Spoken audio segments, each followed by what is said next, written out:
Go ahead, Ms. Gabriel. Thank you. Mrs. Jensen, since the end of July 2007, have you had a number of phone conversations with your husband, Mark Jensen? Yes. And has he called you at least twice a day on average? Yes. I'm going to play for you an excerpt of a phone conversation. States Exhibit. Do I have to put them in order? Yeah, it doesn't matter. States Exhibit 163, which is a phone conversation, September 29th, 2007.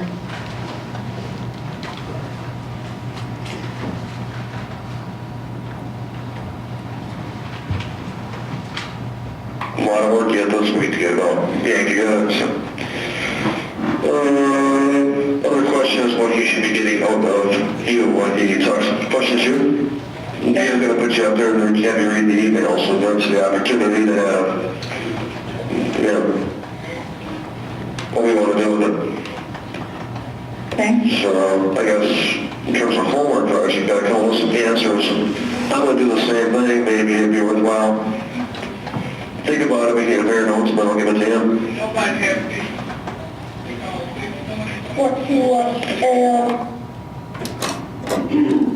Do you recall that exchange with your husband?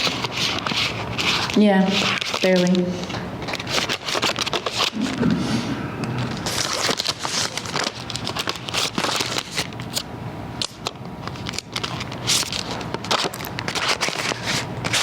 Now I'll play an exchange or an excerpt of an exchange between you and your husband from September 14th, 2007.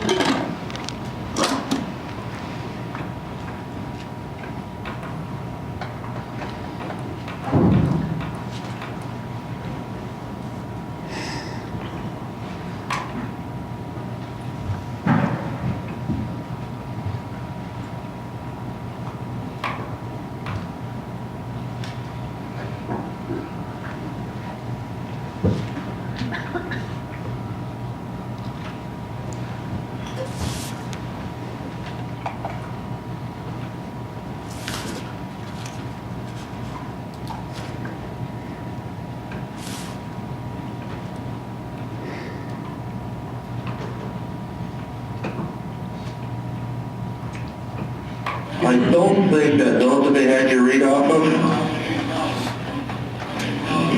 they brought in, but I'm not sure. There's so much crap going on, but, it was kind of funny. Craig said, I don't know how he wants to use a document that was produced in 2001, 2002 as, it's produced to show knowledge on somebody's part so they might be on a computer looking at something pertains to what might have happened 3 years later, 3 years prior to the note being produced. It was just this dumb silence at that point going, okay, well, we never thought of that, so, it's crazy, isn't it? What note? Oh, that one with Jack's name on it. Oh, I mean, it's, that wasn't a conversation we had in 1998. But yeah, I don't think that's what I'm trying to do is just vilify everybody who doesn't, Now, folks, with respect to these recordings that you've heard, keep in mind that there's nothing impermissible about the state or the defendant discussing historical facts or potential testimony with any prospective witness, so long as no effort is made to guide the witness to give false evidence. Any question about that? Okay, go ahead.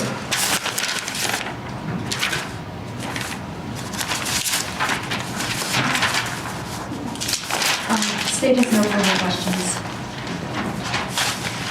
Mr. Albee? You judge. Mrs. Jensen, as of 1998, where were you employed? I was employed with Stiefel Nicholas And that was in St. Louis, in right? St. Louis, yes. And tell me what your job was at that time. I worked for, he was either director or vice president of retail sales. I supported him, kept his calendar, planned any events that he was in charge of, did reports, administrative type stuff. Okay, and that person's name was Scott McKaig, is Yes. that right? How long had you worked for Mr. McKaig? I only started working with Mr. McKaig, I believe, in February. We had a new president come in, and he was recruiting pretty heavily people that he wanted there. Before then, I had worked for another individual that had the same position. And I'm sorry, one more time, the name of that position is? Currently, it's president of retail sales, but it was, I think, senior vice president or director. How big of an organization is Stiefel Nicholas? I don't know. It's big. I don't remember how big it was. I think they had 88 offices. I don't remember. Maybe that's too many. Over 1,000 employees? Yes. How long had you been at Stiefel Nicholas? I started in February of '97. Where did you grow up, Mrs. Jensen? I grew up mostly in New Mexico. Did you attend high school there? Yes, I attended high school, all my schooling before that, and a couple of years of college. Where did you attend college for a couple of years? University of New Mexico in Albuquerque. And when was it approximately that you stopped attending college classes? Well, I went full-time for 2 years, right out of high school, so that would be 88, 87. And then I would go back and take classes here and there, but I don't think I ever went back full-time. From approximately 1988 until 1997, when you began at Stiefel, were you always working? Most of the time, yeah, except for a couple of months that I took off to go to Africa. What kind of jobs were you doing during those 9 years? Mostly banking, administrative, through that whole time. You mentioned that you were in Africa for a couple months, Couple months, yes. and why were you in Africa? I had followed my ex-husband, Mark Greenman. We weren't married at the time, though, there. He had gone there and had invited me out to live with them, but it only lasted a couple of months, and then I came back. What year was this? The end of '95, and it was like in November that I left. I came back in January of '96. Why was Mr. Greenman in Africa? He had joined the Peace Corps. And what, you said something about it didn't work out. Do you recall what happened? He had decided to go back to his previous wife while he was out there, after I had gone out there. And so he came back and went back with his first wife. Leaving you in Africa? No, I came home first. Would it be fair to say that your relationship over those 6 years with Mr. Greenman had some ups and downs? Plenty, yes. And his dropping you after you'd gone to Africa was one of those significant ups or downs? Yes. Since, when did you leave Stiefel then? Was it, It was, I think, March, the beginning of March of '99. and since March 1999, have you been employed? I think it took me until about April, maybe May, to find a job in Kenosha, and then yes. And what jobs have you had since 1999? They've been administrative also. I temped for Jockey for a while, and then I went to Abbott, and they just weren't good fits. They were something completely different than banking, so then I went back to Southport Bank in 2001. Is Southport Bank a bank in Kenosha? Yes, it is.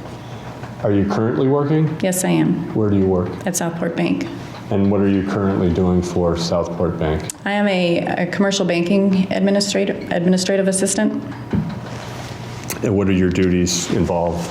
I support commercial lenders, and they go out and get the business. I just push the paperwork and make sure it gets done and everything gets filed appropriately, so we have perfected liens. I also happen to be the team leader for our department, so I'm the one that gets to delegate projects to the other admins in our group. Okay. On direct examination, you read quite a number of emails, right? Yes, I take it that you don't independently remember now, 9 years later, using those exact words or Mark Jensen using the exact words that were in those emails. no, At the same time, you have no reason to dispute what was in those documents you read. correct. But when asked, for instance, did you say this, did he say this, you're assuming that those are correct. I am right? assuming that they're correct, yes. And you have no reason to believe that they weren't, but you can't say you have an independent recollection. That's correct, yes. By the same token, the timestamps on the emails, it would appear that at least your timestamp was wrong, right? Yes. It was- Yeah, I don't get to work at 6:21 in the morning. Okay. Was that, and do you know whether your timestamp was wrong on all the emails, some of the emails? I have no idea if they were all wrong or not. And as you sit here today, are you able to say whether the timestamp on Mark Jensen's emails were accurate? No, I don't know. You're not saying that, I don't know if they were accurate. I don't know if they were inaccurate. you don't have any reason to dispute those timestamps other than the ones that, from yourself, that would be before you got to the office in the morning? Correct. Do you recall being interviewed by Detective Ratsberg in March 2002? Yes. Did Detective Ratsberg come to your place of work? Yes, he did. Were you expecting Detective Ratsberg to come to your place of work? No, I was not. When Detective Ratsberg came to your place of work, did he tell you that Mark Jensen had just been arrested? No, he did not tell me that until the end of our interview. But he did come unannounced to interview you on that day. Yes. And then he asked you questions about your relationship with Mr. Jensen from the fall of 1998, correct? Yes, he did. You didn't have any opportunity before he arrived to reflect on when certain events happened, correct? Correct. You told Detective Ratsberg that you had had a sexual relationship with Mark Jensen, right? Yes.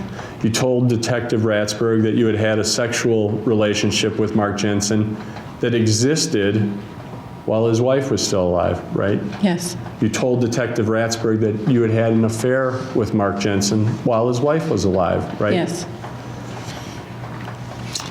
And you did your best to recall what the date was of when that sexual relationship began, correct? Yes. And am I correct that the first time you had sexual intercourse, and at least at this moment, by sexual intercourse, I mean penis to vagina intercourse with Mark Jensen, was in Appleton, Wisconsin, Yes. when an office opened there? Correct. And was that the only time that you were in Appleton, Wisconsin with Mark Jensen? Yes. You mentioned that sometime prior to that, you had sexual relations with Mr. Jensen in St. Louis. Is that right? Yes. And when you used sexual relations there, was that oral sex? Yes. And that was each of you performing oral sex on the other, is that right? Yes. And when you testified in July, you testified that you had had sexual intercourse in Appleton with Mr. Jensen, right? Yes. And you testified that that sexual intercourse took place prior to the time that Julie Jensen passed away. Yes. And you testified that you had had an affair with Mr. Jensen prior to the time that his wife had passed away. Yes.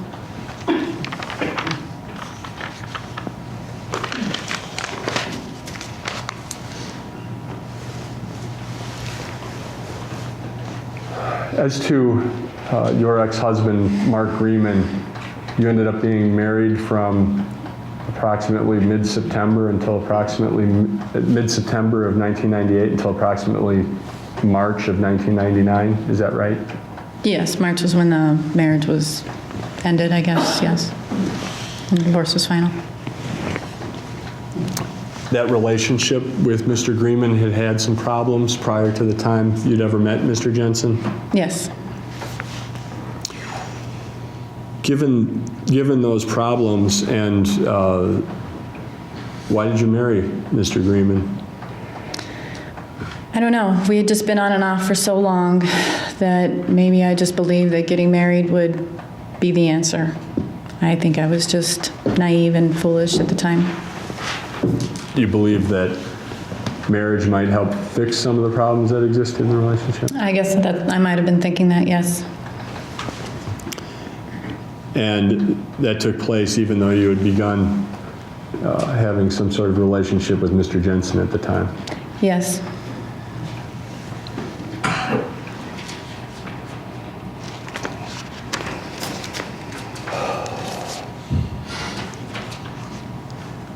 I know this. Oh, yeah. Yes, thank you.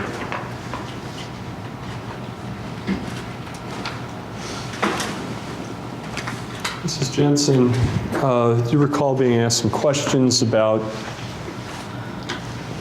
is that on? Yeah. It's Exhibit S 64, which were some emails from October 16th, 1998. You were asked about a lot of emails. Maybe I'll I was. show it to you. And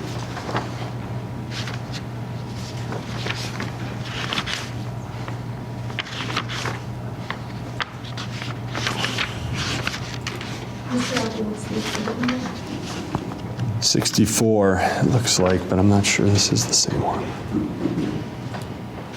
There we go. Yes, it is. That's 64.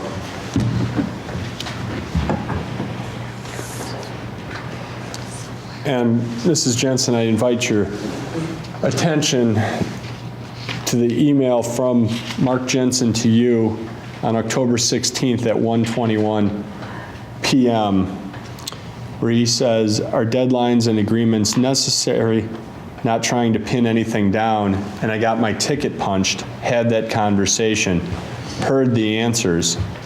We're just hanging out for lack of one of us making a decision. Just need to decide what to do and make an announcement." Do you recall that email? Yes. What did you understand Mr. Jensen to be referring to when he said, "I got my ticket punched"? He had had a conversation with his wife, and I believe the reference to getting his ticket punched was that his wife told him she didn't love him anymore, and that she didn't want to be married. I think she was only there for the kids, something to that effect. I didn't hear the last. That she was only there for the kids.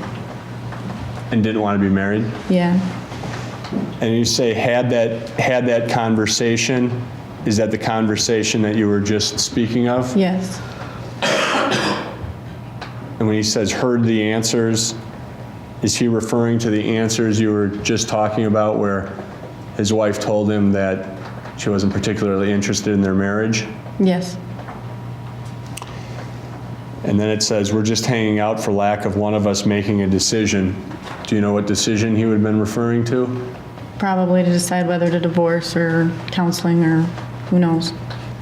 And then he says, "Just need to decide what to do and make an announcement." Do you know what kind of announcement he may have been referring to? Probably the announcement of them splitting up.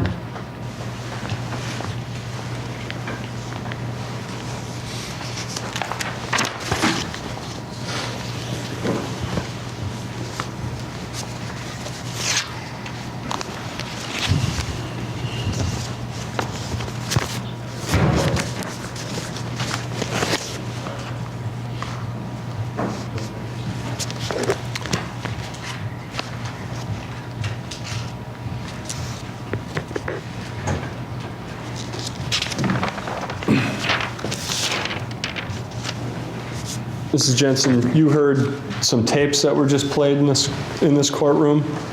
Yes. And do you recall in the first tape that was played that there was some statement about when he questions you? Do you recall that reference to when he questions you? Yes. And then went on to say, to have some discussion about emails and when certain events may have happened. Yes. And was the he that Mr. Jensen was referring to, did that mean me? Yes. And was it understood by you that I would be wanting to ask you some questions about your recollections about certain things in the emails? Yes. Was it your understanding that Mr. Jensen wanted you to lie about anything in the emails? No. Was Mr. Jensen trying to get you to change any of your stories? No. When Mr. Jensen said that it might make sense for him, well, let me back up. He also indicated that I had asked him to put together a timeline, Yes. and when he said maybe when you put together some of your answers, we could compare notes. Do you recall that? Yes.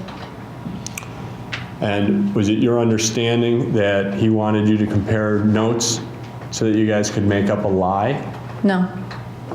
What did you understand him to want to compare notes about? He wanted to compare notes to see if, he missed anything, just so he could be sure of his story. Make sure he had all the details from it in there. Did you understand that that he was in jail at the time? You knew that, right? Yes. And did you understand that oftentimes I had to get things from Mr. Jensen in writing because I wouldn't have an opportunity to visit with him in person? Yes. And did you understand that he was spending a lot of his time in jail writing notes to provide me with information to help him defend this case? Yes. And did you understand him to need to do that so I would know facts that I wouldn't otherwise have any insight to? Yes. At any time, did Mark Jensen ask you to lie in this case? No. Has he ever asked you to make up any story? No.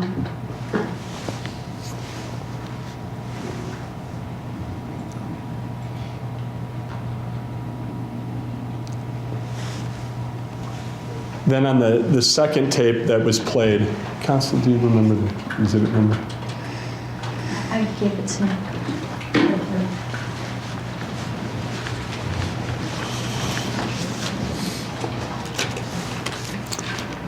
The second tape that was played, which is State's Exhibit 162,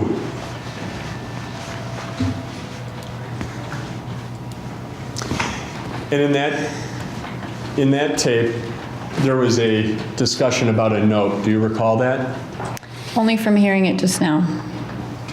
That is, you have not committed to memory every one of your conversations with Mark Jensen over the course of the last 5 months? That would be correct. He's been in jail August, September, October, November, December, and part of January, right? Correct, yes. And you talk to him every day? Yes. So you've had several hundred conversations with him in the jail? Yes. And you have no reason to memorize what took place in each and every one of those? Correct. But you did now have a chance to listen to that Yes. portion. Did you understand that Mark was talking about events that had taken place during a hearing before the court on that day? Yes. And Mark was telling you what had happened in court? Yes. And during the portion that we listened to, Mark was telling you some of the arguments that I had made in court, correct? Yes. He explained that any discussion that you had with Jock Joseph after 1998 couldn't possibly be relevant to his knowledge in 1998, right? Wait a minute. Is that the discussion that she had with Joseph? Mr. Jensen explained the argument that I made to the court, right? You heard that in that tape? Mm-hmm. You have to Yes. say yes for the court report. Sorry. And what Mark told you is that I had been arguing that information that you may have provided to Mr. Jensen after 1998 wouldn't be relevant to what his knowledge was in 1998.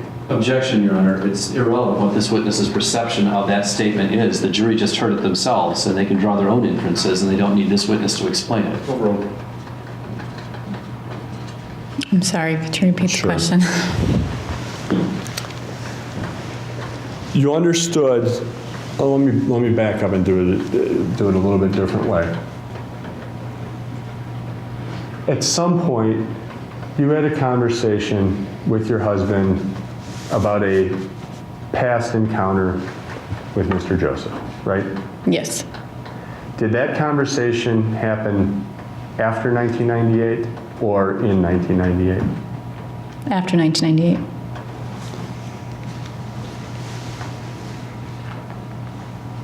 Did Mr. Jensen know of any encounter you had with Mr. Joseph in 1998? Objection calls for speculation. Sustained.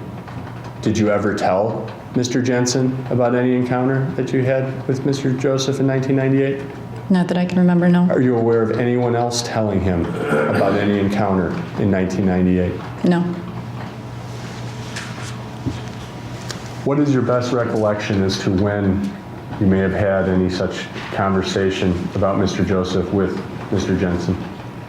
I remember we had discussions via instant messaging, and I didn't have access to that until I was working at Jockey or Abbott, so that would be the middle of 1999, early 2000. So you know it could not have happened before middle of 1999? Correct. Do you know whether it was 99, 2000, 2001?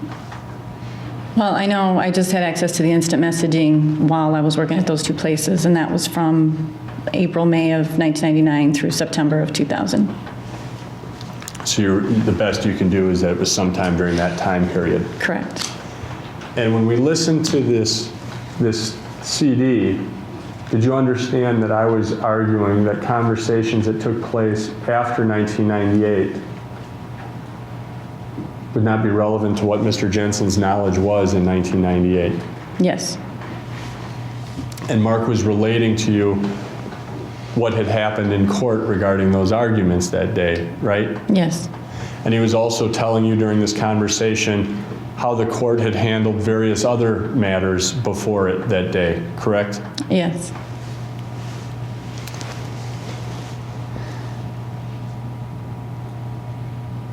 And Mr. Jensen said in that conversation that you had not spoken about Mr. Joseph in 1998, right? Yes. Was that true? Yes. Was that an effort to coach you? I don't believe so, no. Had you ever told Mark Jensen that you thought it had happened sometime earlier than 1999? No.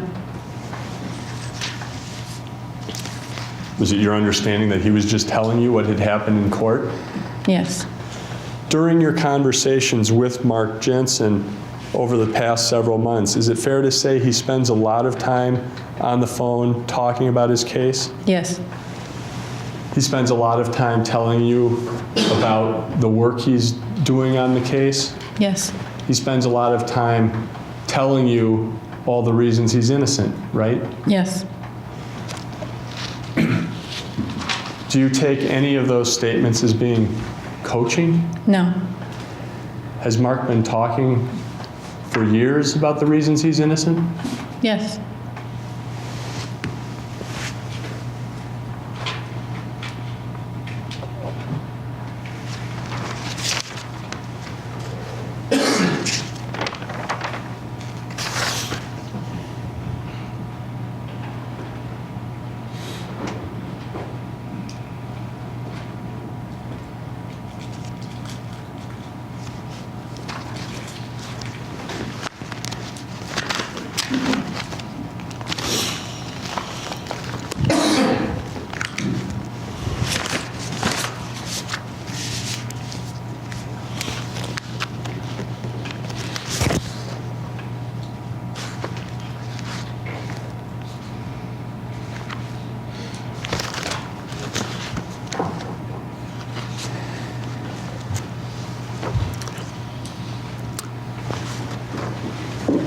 Let me show you Exhibit S79.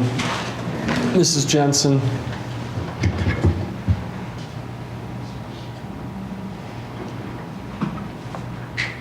And here we have Mark Jensen sending the email to you on October 27th at 3:19 p.m. Mark says, family, or at least David, yep, real good is great. There's no real perfect, and real good can be real easy, or at least that's what I remember.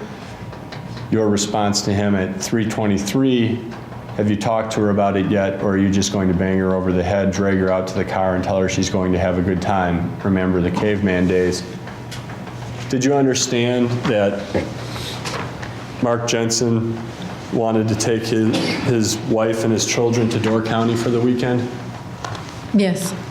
And is that what you're discussing there is taking her on this trip to Door County? Yes.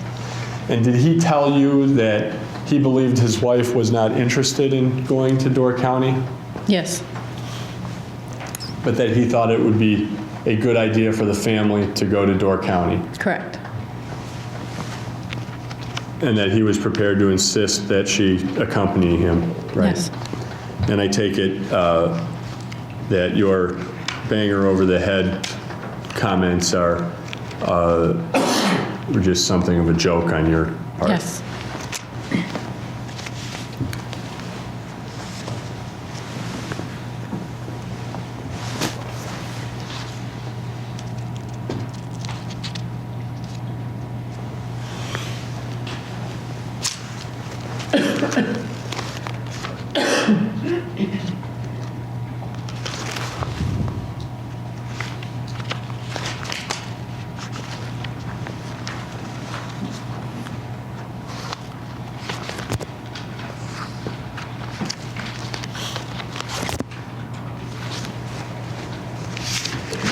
I'll show you Exhibit 81.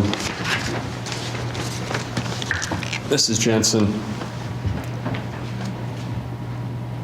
And do you recall this email? Yes. And as of October 27th, 1998 at 10:16 a.m., you informed Mark Jensen that you had decided to give your marriage a shot, right? Correct. That you wanted to remain friends with Mr. Jensen. Yes. Had Mr. Jensen become a person of support during the previous months? Yes. That is, it was not just a sexual relationship? Yes. And did you sometimes talk to him about problems in your marriage? Yes. And as of October 27th, 10:16 a.m., you were telling Mr. Jensen that you did not want to have a sexual relationship any longer while you worked on your own marriage. Correct. Yes. Between October 27th and December 3rd, 1998, did you ever have sex with Mr. Jensen? No. You indicated that you were at the Blueprint conference in early November. Correct. Is that right? Yes. And at that time in the bar, your husband was with you, Yes. correct? Yes. Did you and your husband stay together in the hotel? Yes. Even though you were from St. Louis, you stayed in the hotel at St. Louis? Yes. I was helping to plan the event, so I needed to be on site if any problems occurred. That is, you had so much on-site work to do that they needed to have you available at all times? Yes. And your husband came down and spent the night Yes. with you? And after giving your marriage a try for a couple months, you decided it just wasn't going to work? Correct. That was a continuation of the ups and downs you had had over the period of 6 years? Yes. Do you think your relationship with your husband would have broken up regardless of Mark Jensen? Yes. And when you decided that that marriage wasn't going to work, you filed for divorce, right? Yes, I did.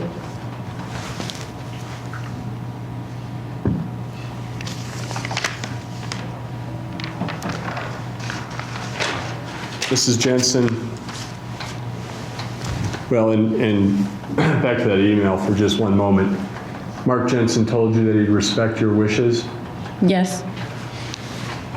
and he characterized your letter as something of a Dear John letter. Yes. correct? Yes.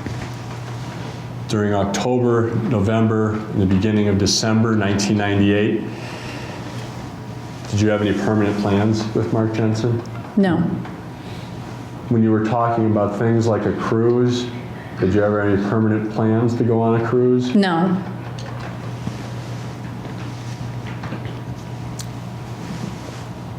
Were many of the conversations you had with Mr. Jensen, would you characterize them as fantasy? Yes, I would.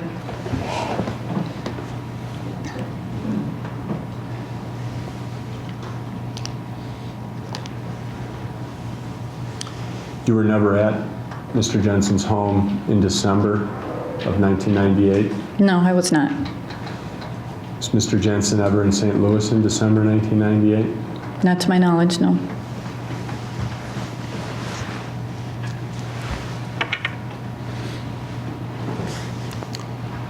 You've had a chance to see Mark interact with his children? Yes. Is he a good father? Yes. Objection to the relevance? The judge we've had. Well, I changed her mind. She's answered the question, the answer may stand. And why do you say that? He spends time with them. He's interested in what they do. He's always there for them when they need to talk to him.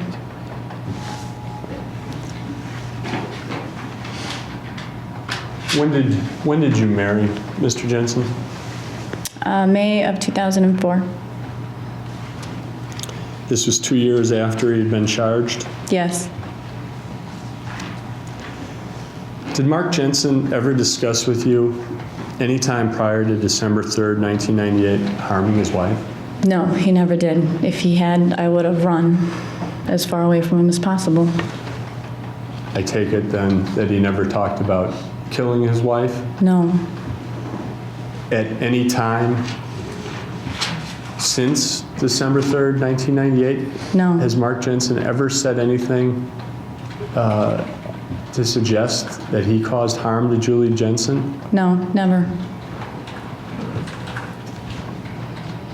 If Mr. Jensen had said anything like that, would you have married him? Absolutely not. Mr. Jensen, by the time when you married him, he'd been charged 2 years earlier? Yes. Is that right? Yes. You felt comfortable in marrying him? Yes.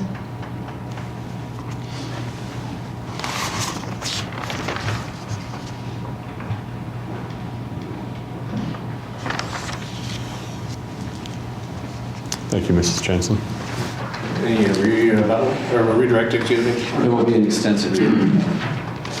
All right, let's break at this point, and may I ask that you return at 1:15? And please don't talk about the case.